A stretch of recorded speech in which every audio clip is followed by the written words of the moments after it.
This is East Asia Tonight. Good evening, I'm Natalie Edwards. Tonight's top stories from East Asia. A boost in Japan-India ties. Prime Ministers Sanae Takaichi and Narendra Modi unveil new agreements to expand collaboration across trade, AI, energy security and defense. Meantime, China's Foreign Minister Wang Yi is set to tour Nordic countries in a diplomatic push to strengthen ties with Europe amid trade frictions with the EU. And elsewhere, security concerns in focus. The top U.S. envoy to Taiwan says that the island needs what it calls a hornet's nest of drones, saying they are key to deterring conflict and strengthening regional security. Also, Asian tech firms suffer another blow as investors unwind AI-driven bets that fueled record market highs.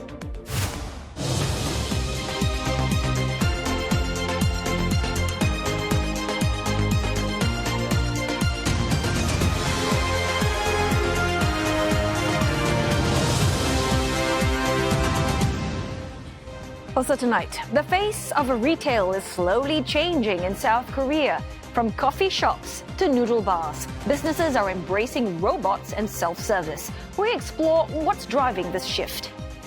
And also in South Korea, technology is transforming more than just retail, how AI is helping families reconnect with loved ones they've lost.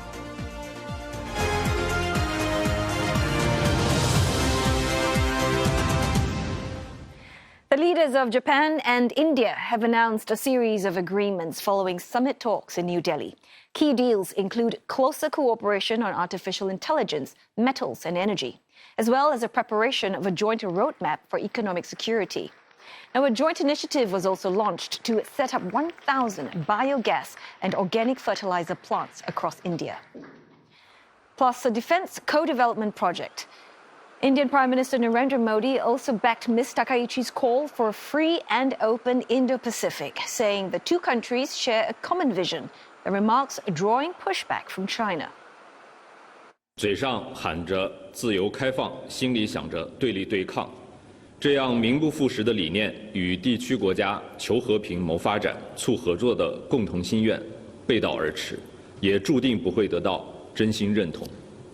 亚太地区需要的是稳定。 而不是动荡。 Well, for more, we've got Neha Punia. She's covering this story for CNA, and she joins us live from New Delhi. So, Neha, we've got deals across AI, defense, and energy. What does this signal in terms of the evolving partnership between the countries?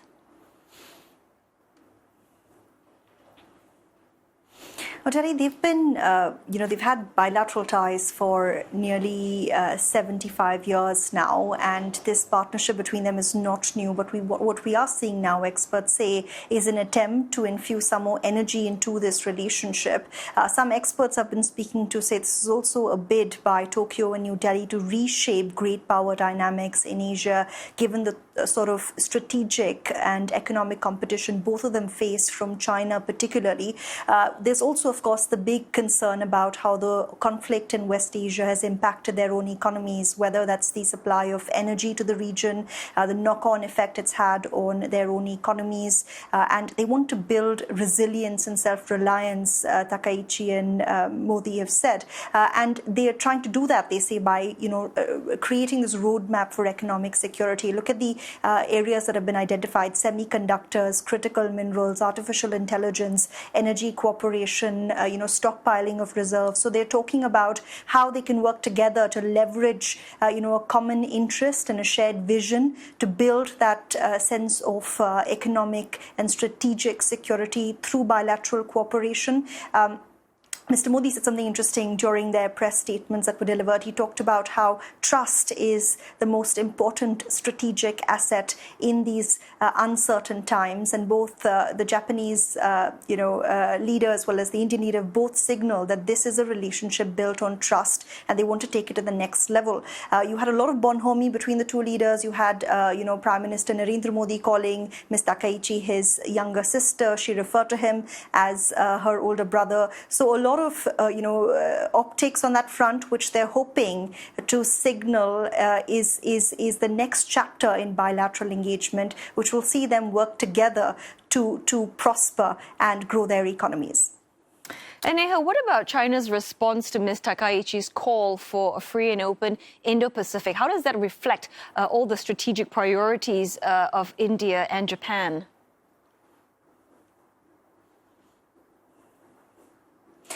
You know, experts I've been speaking to, Otelli, say that this was expected because both Japan and India are part of the Quad grouping, which also includes Australia and the United States. China said similar things about the Quad initiative as well, saying it's aimed at, creating regional rivalries when countries should be working together to build regional friendships and ties. But, India and Japan have both maintained that they want to work together, not to counter a particular country, but to ensure that the Indo-Pacific remains a shared domain. You had Ms. Takaichi referring to what Mr. Modi has repeatedly said in the past, talking about how this is a shared space. She's talked about how no one country should have, hegemony in this regard, and every country should be allowed to leverage this space to build themselves up, which is why they've not mentioned China explicitly, and they have, though, spoken about what that strategic cooperation will look like. So apart from, maritime exercises, they're talking about one that will take place right now. They're also talking about, for the first time, co-developing defense technology. That is significant. They've spoken about, information sharing. They've spoken about working together to build that sort of self-reliance. Mr. Modi made an interesting point where he said that, these are two of the world's biggest economies, which is why it's even more important that a free and open Indo-Pacific is something they both work jointly towards. So they are not explicitly naming China, calling this a move to work against a particular country, but very much trying to leverage their strengths to come together to challenge Beijing's dominance in the region. Thanks for that report on Japan-India relations. Neha Punia there, live for CNA from New Delhi. And for more on Japan's economic and diplomatic push, we are going to be speaking with Stephen Nagy a little later this hour. He is Professor of Politics and International Studies at International Christian University. Meantime, China's top diplomat Wang Yi will begin a 7-day tour to Nordic countries today, making stops in Denmark, Sweden, Finland and Norway for talks with his respective counterparts.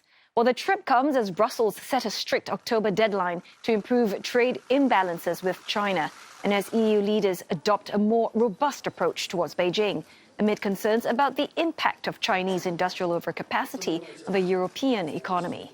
Now, this also marks the first trip by a Chinese foreign minister to Denmark and Sweden in about 2 decades. Ahead of the visit, Beijing stressed the value it places on its ties with the Nordic countries. 近年来，中国同4国关系稳健发展，在绿色转型、贸易投资、科技创新等领域合作成果丰硕，在维护多边主义和自由贸易、共同应对气候变化等全球性挑战上共识广泛。 And now let's go to William Denslow covering the story for CNA, and he joins us live from Brussels. So, Will, what's interesting is Wang Yi isn't visiting Europe's traditional powerhouses. Instead, he's going to Denmark, Sweden, Finland and Norway. Help us understand why the Nordics and what makes these countries strategically important for Beijing. Well, Otelli, you're absolutely right. This is certainly not the usual European itinerary for a Chinese delegation. To put this into a degree of context, this will be the first time that a Chinese foreign minister has travelled to Sweden in over 2 decades. Nordic powers are traditionally seen here in Europe as far more hawkish when it comes to relations with Beijing.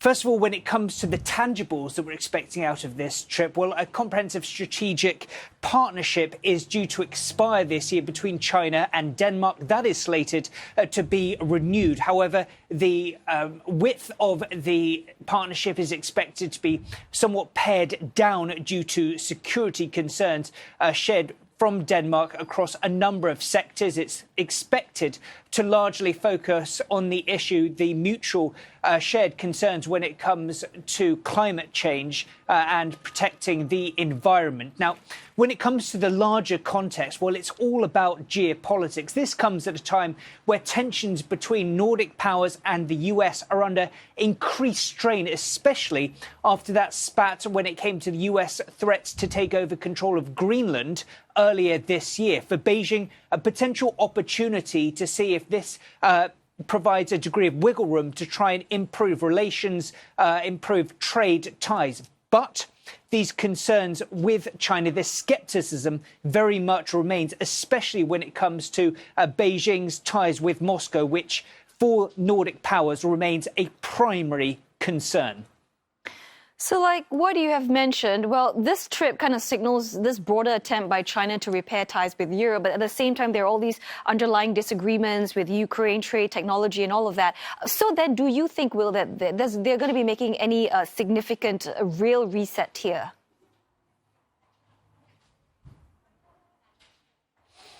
There's certainly an opportunity for dialogue, really a chance, especially for Beijing, to try and feel out these capitals in the Nordic region, see exactly where they stand. Important to note that Nordic powers traditionally are very much in favour of free trade partnerships. So at a time when the European Union is considering bolstering its defensive trade tools to counter what they see as an unbalanced and unsustainable trade relationship with Beijing, it'll be an opportunity for Wang Yi to assess exactly how far the Nordic powers are prepared to go when it comes to trying to balance this trade relationship.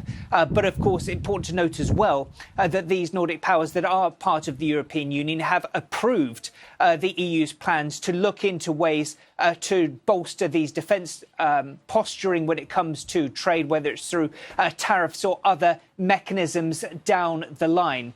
But of course, really an exercise in trying to see exactly where the two sides stand, where there are more trade opportunities down the line, and just how much this fractious relationship with the United States is causing, and whether that means that there could be somewhat of an opportunity for a bit of a reset with Beijing. This will be a key part of these conversations as part of Wang Yi's trip to the High North. Many thanks for the report. William Denslow covering the story for CNA from Brussels. All right, we are going to go for a short break now, but coming up next on East Asia Tonight, a US-South Korea trade row over the 2025 coupon data breach escalates as Washington accuses Seoul of unfairly targeting US firms. And short on workers, South Korean retailers turn to robots to keep stores running and margins intact. More on that story next.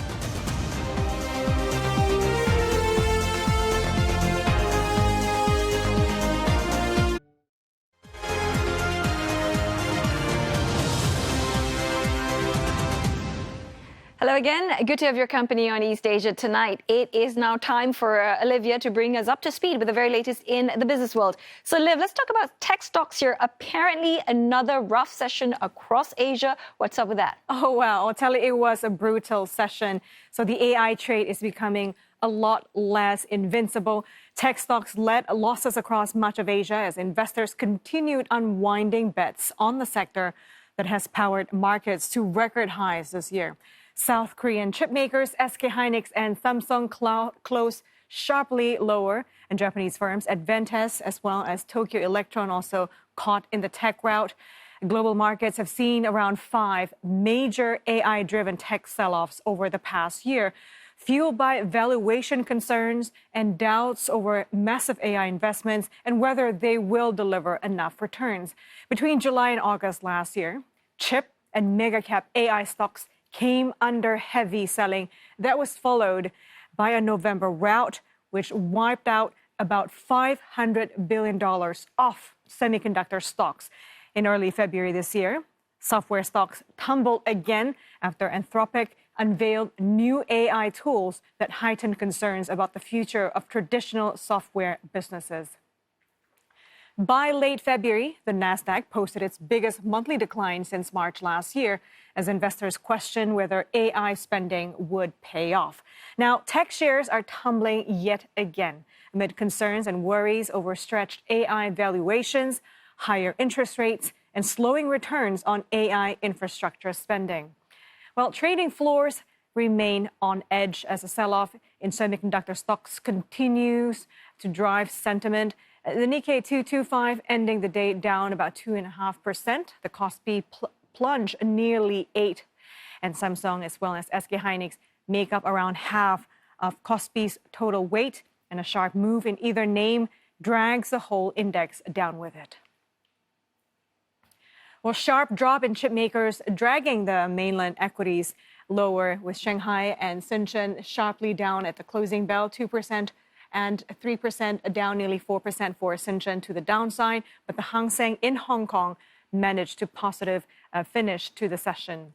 And South Korea's consumer inflation, that accelerated to a 2.5-year high in June, cementing expectations for an interest rate hike by the central bank as early as its upcoming policy meeting on July the 16th. The consumer price index rose 3.2% on year, marking its biggest increase since December 2023. On a monthly basis, prices edged up 0.1%, with both figures in line with market expectations. Inflation was driven mainly by higher global oil prices amid ongoing tensions in the Middle East. We see a weaker won also pushed up the cost of imported raw materials, adding to price pressures.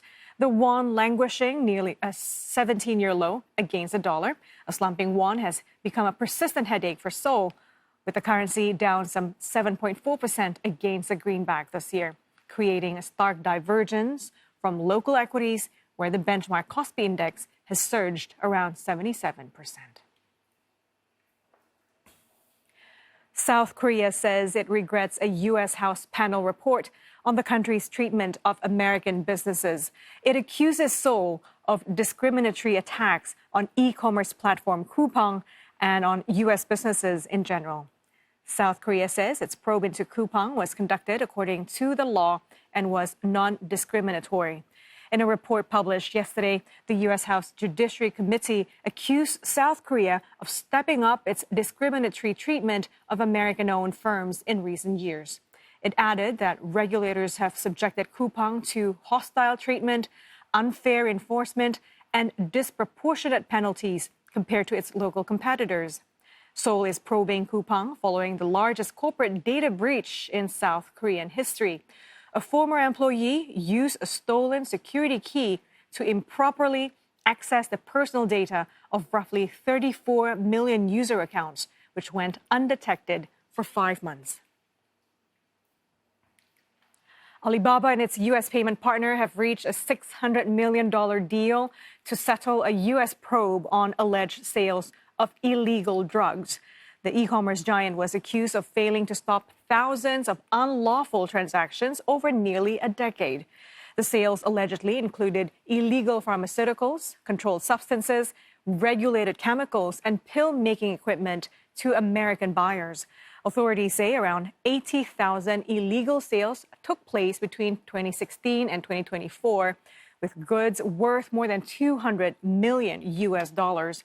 The U.S. Department of Justice says Alibaba and AUS Merchant Services have agreed to accept responsibility for the acts of their officers and employees and enhance their compliance programs. Alibaba will forfeit $200 million and pay an additional $125 million criminal penalty. AUS Merchant Services will forfeit $190 million and pay an $85 million penalty. The settlement allows Alibaba to avoid criminal prosecution, but underscores growing regulatory scrutiny of global e-commerce platforms over the policing of illegal and counterfeit goods. Alibaba shares finished the day firmer in Hong Kong after a rather positive trading day today.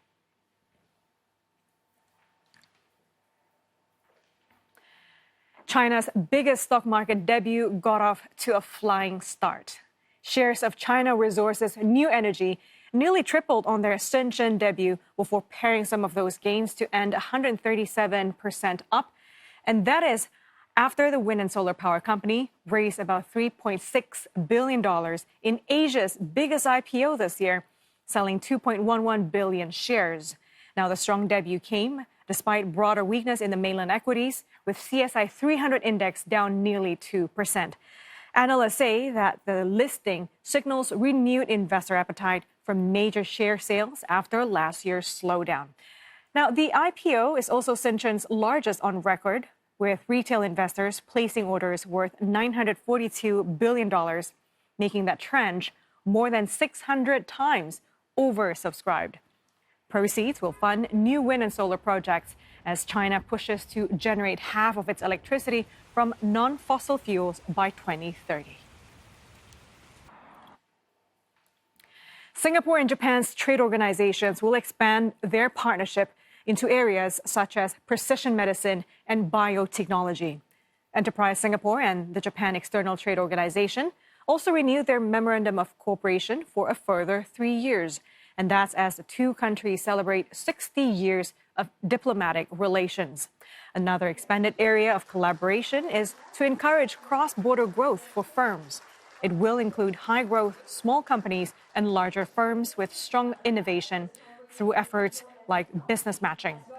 As firms face geopolitical tensions and advancing technology, Singapore's Minister of State for Trade and Industry says that it is important to work with trusted partners in strategic sectors. Singapore and Japan are already exchanging views and collaborating in several of these areas, including semiconductors, quantum computing, AI, pharmaceuticals, and energy. These are areas that will shape the future, not just in Singapore and Japan, but the region. By connecting our companies, investors, researchers, and innovation ecosystems, JETRO can help translate these emerging opportunities into practical partnerships and sustainable growth. South Korea's labor shortage is forcing retailers to rethink how they run their businesses. As manpower becomes harder to find and more expensive to hire, shops are increasingly turning to robots and self-service technology, hoping to protect their profit margins. No cashier, no barista, just a robot making coffee. Across South Korea, unmanned stores are becoming a growing business model as retailers look for ways to reduce labor costs and operate more efficiently. The trend now extends beyond convenience stores to cafes, instant noodle shops, flower stores, and even pet supply outlets. 카페라는 산업은 바리스타에게 인건비를 엄청 많이 지불할 수가 없어요, 구조상. 왜냐하면 바리스타에게 많이 인건비를 지불하는 순간 점주가 돈을 벌 수 있는 구조가 나오지 않습니다. 그래서 그 소리는 훌륭한 바리스타를 채용하기가 점점 어려워진다는 거예요. 그래서 이제 웃는 사람을 채용하는 것도 쉽지 않습니다. 인사라는 사람도 채용하기가 쉽지가 않아가지고 저희는 이쪽으로 집중을 했고 아주 잘 선택한 거라고 생각을 하고 있습니다. For business owners, the numbers make the case. Lounge X operates 8 fully unmanned coffee shops. Each requires just a 1 hour of human labor a day for cleaning and restocking. Sales may still be lower than a conventional cafe, but with far lower staffing costs, Kim says profit margins have risen to more than 40%. That's compared with around 10 to 15% at a traditional outlet. The bigger issue is demographics. South Korea has one of the world's lowest birth rates, leaving businesses with fewer workers to hire. The government expects a population to shrink from 51.8 million to 36.2 million by 2072, meaning labor shortages are likely to become even more acute. 제가 무인 카페를 처음 이용해 봤는데 예전에는 뭔가 자판기 형식의 그런 무인 카페들은 이제 좀 그러니까 퀄리티가 좀 떨어지는 느낌인데 지금같이 로봇이 이렇게 직접 서빙을 하는 게 생각보다 커피 퀄리티도 괜찮고 뭔가 이질감이 많이 없어 보이는 느낌입니다. Consumers appear increasingly comfortable with the trade-off, accepting less human interaction in exchange for convenience and round-the-clock service. For retailers, the calculation is even clearer. Automation is no longer simply an investment in technology. As South Korea's workforce shrinks, automation is increasingly becoming a way to keep businesses viable. That's all for you in business. Oteli, back to you. Thanks so very much for that, Olivia.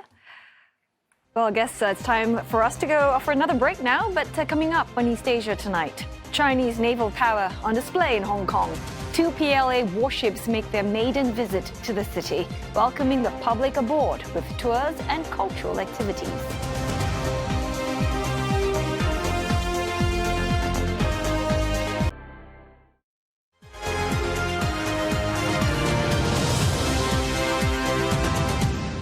You're watching East Asia tonight, and here are the headlines we're following. India and Japan deepen strategic ties. Both countries signing agreements spanning AI, energy, metals, and defense, while unveiling a roadmap to strengthen economic security.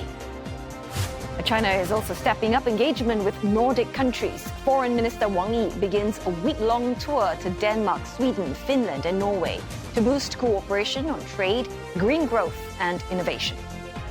Plus, the top U.S. envoy to Taiwan says the island needs a hornet's nest of drones, calling them the key to deterring conflict and providing security. Now, from Asia to South America, Japan is broadening its economic and strategic partnership. Fresh agreements with India today on AI, energy, and defense, alongside new trade talks with the South American trade bloc Mercosur. And they underscore Tokyo's push to diversify markets, strengthen supply chains, and reinforce its global influence.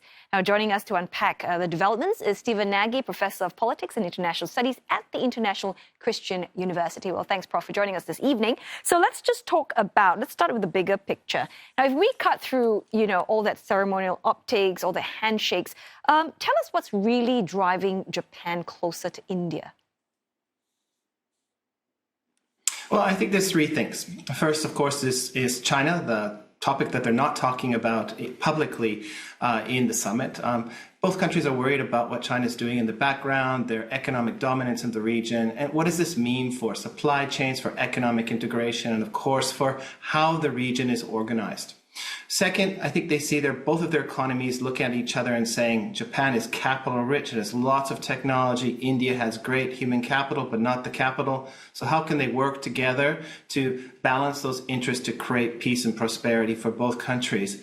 And last, I think importantly, they're looking at the challenges that I think all of our countries are facing in terms of US-China strategic competition, that we don't want to be squeezed between these two big giants. So they're looking to establish a partnership. It's based on economic security, resilience, and they want to create scale, blending Japan's technology and capital with the enormous potential and market of India to create the scale that we need to deleverage in a smart way from China, but certainly not decouple. China will continue to be an important partner for both states. So I hear the synergy that you've just mentioned there, and economic security. I mean, that term we keep hearing over and over again in Japan's foreign policy. Has that become a defining driver when it comes to Tokyo's diplomacy? And how do India and Mercosur, fit into Japan's broader economic security strategy? So as we think about this economic security idea, it's been in the minds of the Japanese at least since 2010. There was an informal rare earth embargo against the Japanese. And I think from that moment onward, they felt that, supply chains could be weaponized. There is a potential for weaponization of the monopolies of rare earth materials. And it's time to create some resilience in our economies by diversifying our economic partnerships and specifically focusing on sensitive areas. And those sensitive areas, one is rare earth materials, but also dual-use technologies. So India is obviously the key partner for Japan, but also Southeast Asia, where you're situated. Singapore and ASEAN are incredibly important, and they're linked between Japan and India. But when Japan is thinking about Mercosur and what can they do in that part of the world, really, it's about creating as much economic partnerships as possible. So if there is economic coercion by state A or state B, that Japan or India or whatever state, they're not going to be impacted so much. And this means that the political leverage that the country has in terms of the country that's engaging in economic coercion is much less. And that enhances strategic autonomy. And whether you're India, whether you're Japan, whether you're ASEAN, where you're sitting in Singapore, you want as much strategic autonomy as possible, strong economic security, resilience, and you want a lot of partners. Mercosur is one of those partners. So this relationship, India-Japan relations, has also appeared to have evolved quite significantly. Because if we just rewind 10 years ago, I mean, when they have a summit, it's mostly about infrastructure, investment, that sort of thing. But now, security, I mean, that seems to be playing or featuring more prominently. But what does that shift actually mean, look like in practice? Well, both countries have different security challenges. India's security challenges emanate from the Himalayan Plateau and its territorial issues with China, as well as Pakistan and terrorism.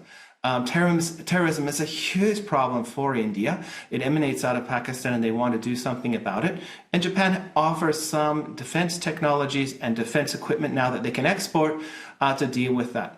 On Japan's side, they're looking for more support from India to deal with some of their security challenges in the South China Sea, where they don't have a territorial dispute, but across the Taiwan Strait and in the East China Sea. So they're, again, looking for the leverage that they can gain from India's size to increase the scale of, for example, defense production, and that will help Japan enhance its strategic autonomy through deterrence, but also this delicate balance that I think Japan and every state in Southeast Asia and India is engaged with China, is that they want to balance engagement, resilience, and deterrence to maintain peace and stability in the region and an international order based on rule of law. And I think that's what they're going to continue to do, continue to deepen in the defense side, the AI side, cybersecurity side, as well as energy. And energy, I think, is a key space that both states are going to invest a lot in the coming years, because they both need energy. They both want to be less reliant on the Middle East.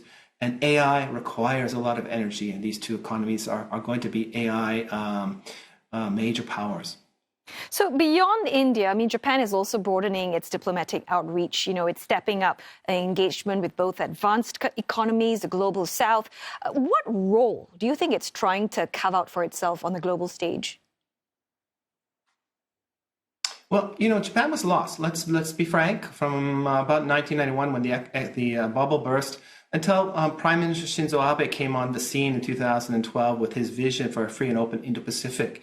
And during his tenure, pluses, ups and downs, but overall, he put Japan in a very positive direction, put Japan on the map again as a consequential power that could help shape the region and create this international order based on rule of law.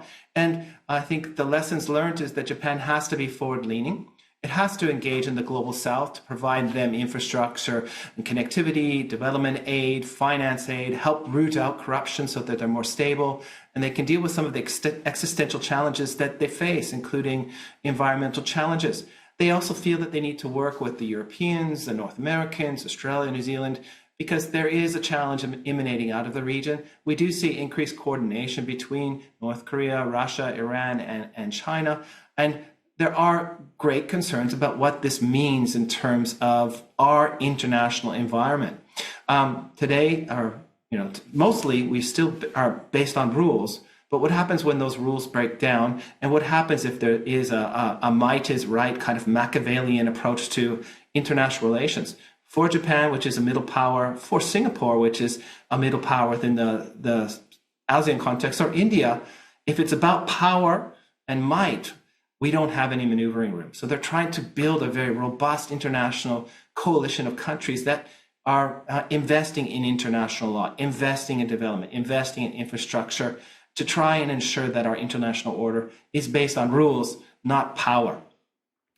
Well, thanks very much for helping us unpack the broader strategic picture here. Always appreciate your time and thoughts. Stephen Nagy, Professor of Politics and International Studies at the International Christian University.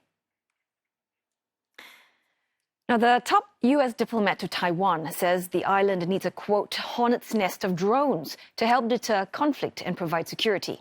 Raymond Green, the director of the American Institute in Taiwan and the de facto U.S. ambassador, says that Washington is eager and ready to be Taipei's partner in achieving this vision. He said that drones was a game-changing opportunity to enhance the island's security and reinforce peace in the broader region. The United States is Taiwan's most important international backer and arms supplier, despite the lack of formal diplomatic ties. It has strongly backed the government's military modernization and increased defense spending plan. China has not commented on those latest remarks, but it has previously denounced U.S. efforts to bolster Taiwan's defenses, arguing that arms sales and military assistance embolden separatist forces on the island. And this follows top Chinese diplomat Wang Yi's urging of his U.S. counterpart, Marco Rubio, to handle matters related to Taiwan with the utmost caution. Mr. Wang warns that even a slight move on the issue could affect the wider relationship, as he calls on both sides to manage risks. The Chinese President Xi Jinping reiterated Beijing's long-standing position on the island just yesterday, saying that the Communist Party is fully committed to resolving the Taiwan question and realizing China's complete reunification. Two Chinese Navy ships make their maiden visit to Hong Kong.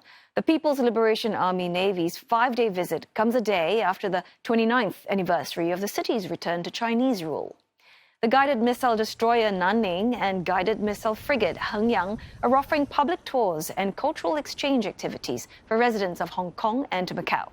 Beijing says the visit is aimed at deepening public understanding of China's national defense and military modernization. A warship sailed through Victoria Harbour before docking at the PLA Navy base on Stonecutters Island. The arrival of the vessels has also drawn naval enthusiasts from the mainland. Well, the visit follows the aircraft carrier Shandong's maiden call at Hong Kong last July, which marked the handover anniversary and showcased China's national defense capabilities. China has identified a 66-year-old man, surnamed Liu, as a pilot who was killed last week when he crashed a light plane into Beijing's tallest building. The local government says Mr. Liu was a Beijing native suffering from chronic anxiety and insomnia. Authorities added that his diary had contained multiple references to ending his life, concluding the incident was caused by, quote, personal reasons.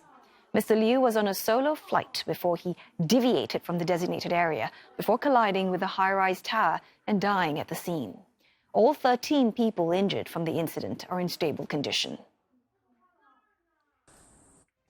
Coming up, the UN sounds the alarm, warning that rapidly improving AI capabilities could pose a threat to humanity. Plus, when memories meet machine learning, a growing trend in South Korea raises questions about grief and remembrance.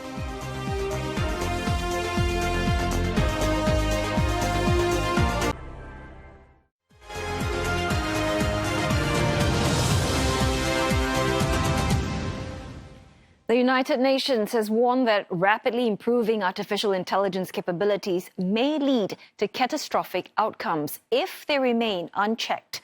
A new report noted that policymakers are struggling to keep up with its governance and warned that AI's rapid spread may worsen existing inequalities. Mitch McCann files this report for CNA from New York.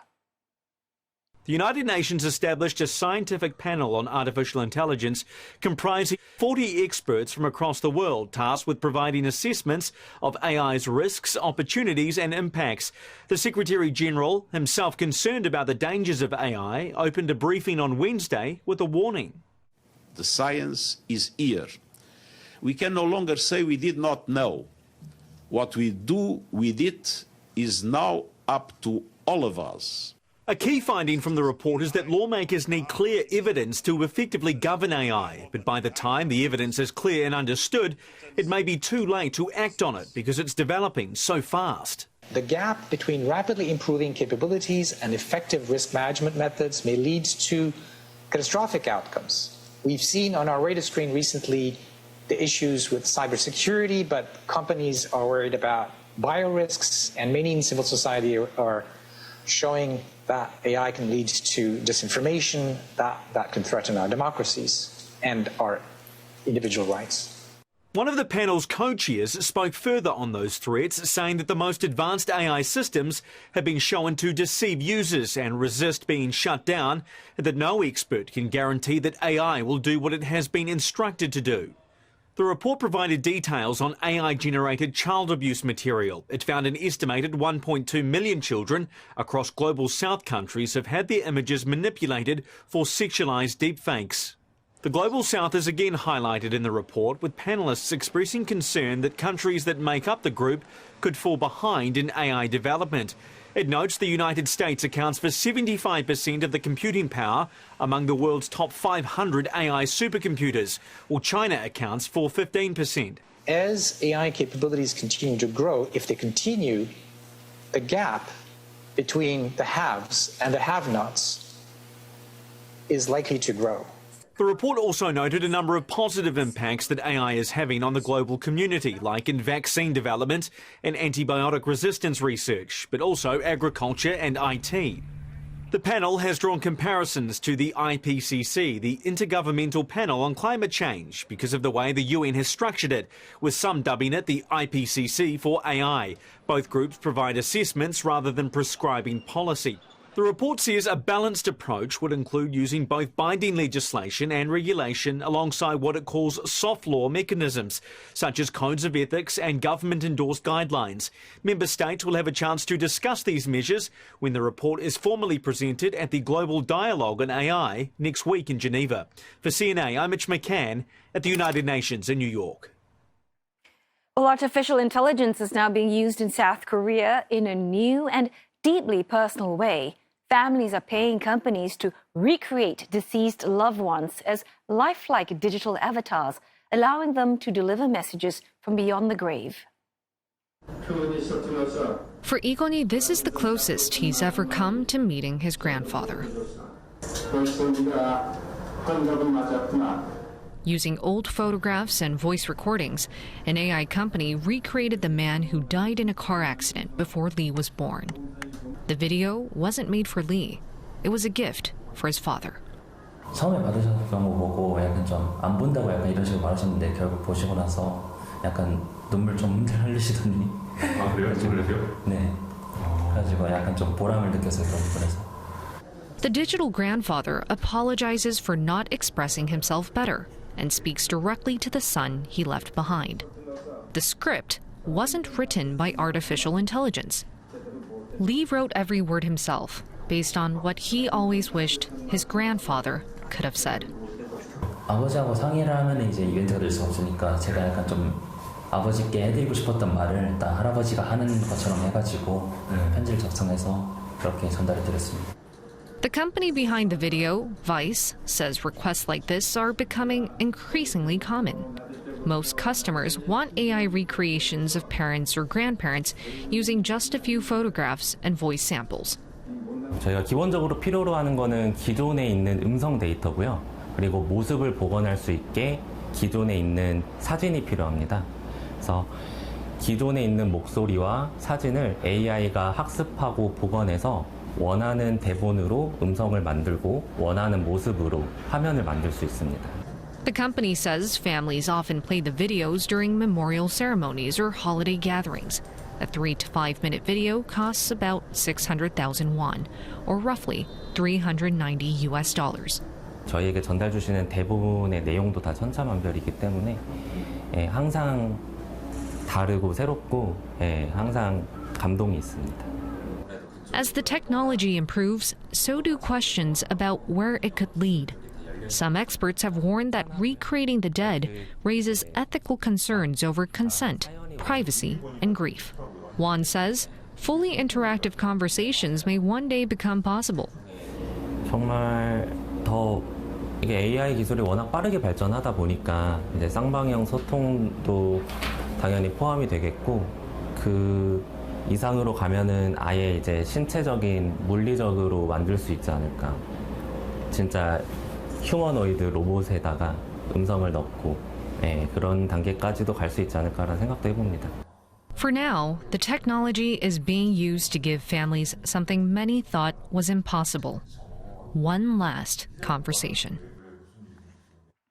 A South Korean high school baseball team has been suspended for 6 months after mocking a rival with chants linked to Starbucks Korea's controversial Tank Day campaign. The incident has reignited outrage over a marketing blunder that touched one of the country's most painful chapters in modern history. Well, during a national tournament match, players from Paichai High School repeatedly chanted, "Let's go to Starbucks," before one shouted "Tank Day" at opponents from Gwangju. The game was briefly halted after a protest from the opposing coach. Now, South Korea's Baseball Association ruled that the chants violated sportsmanship and banned the team from national competitions for 6 months. The school has since issued a public apology, but even that drew criticism after people noticed signs it may have been generated using AI. Well, the chants referred to Starbucks Korea's Tank Day Tumbler series promotion launched on 18th of May. Well, that date marks the anniversary of the 1980 Gwangju uprising, when pro-democracy protesters were killed in a military crackdown. Now, the campaign also used the phrase "twek on the desk," echoing a notorious police explanation for the 1987 torture death of student activist Park Jong-chul. Starbucks Korea removed the promotion within hours, but the backlash was swift. Protesters gathered outside Starbucks outlets, boycott calls spread online, and sales fell sharply. President Lee Jae-myung condemned the campaign as inhumane and disgraceful. Starbucks Korea apologized. Its chief executive stepped down, and parent company Shinsegae also issued public apologies, while its chairman bowed before the media. Last month, more than 2,000 Starbucks stores shut for 3 hours so employees could attend mandatory lessons on modern Korean history and social sensitivity. The move was estimated to have cost about $1.4 million in lost sales. And that wraps up this Thursday's edition of East Asia Tonight. Don't forget your headlines anytime at CNA.Asia. And you can find us on all our socials, including Facebook and YouTube. Now, for our Singapore audience, do stay on for highlights from the FIFA World Cup matches. See you again tomorrow.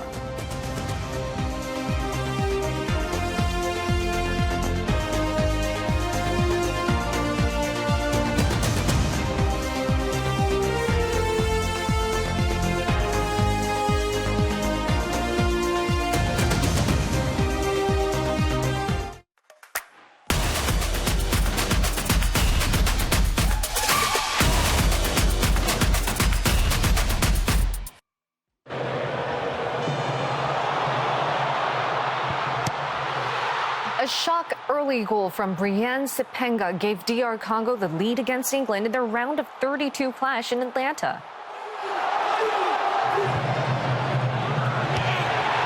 England drew level in the 75th minute as Harry Kane came to the rescue. His 4th goal of the tournament, scored with a superb header after an Anthony Gordon cross.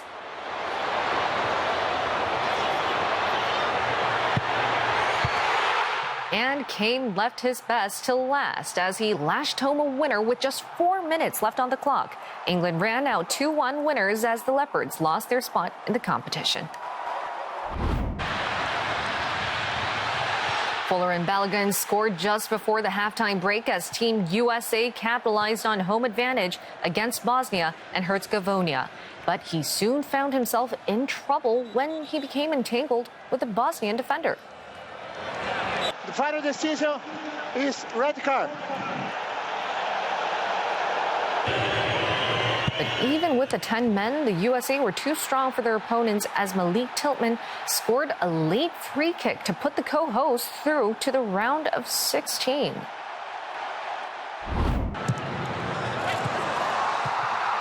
Only 25 minutes were on the clock when Senegal took the lead against Belgium as Habib Diarra slotted home. The Lions of Teranga doubled their lead in the second half. But Belgium managed to fight back as Romelu Lukaku gave the Red Devils hope. And the Europeans then leveled through Yuri Tielemans, that is, to take the match to extra time. And the match looked destined for penalties, but a late Tielemans spot kick sealed Belgium's comeback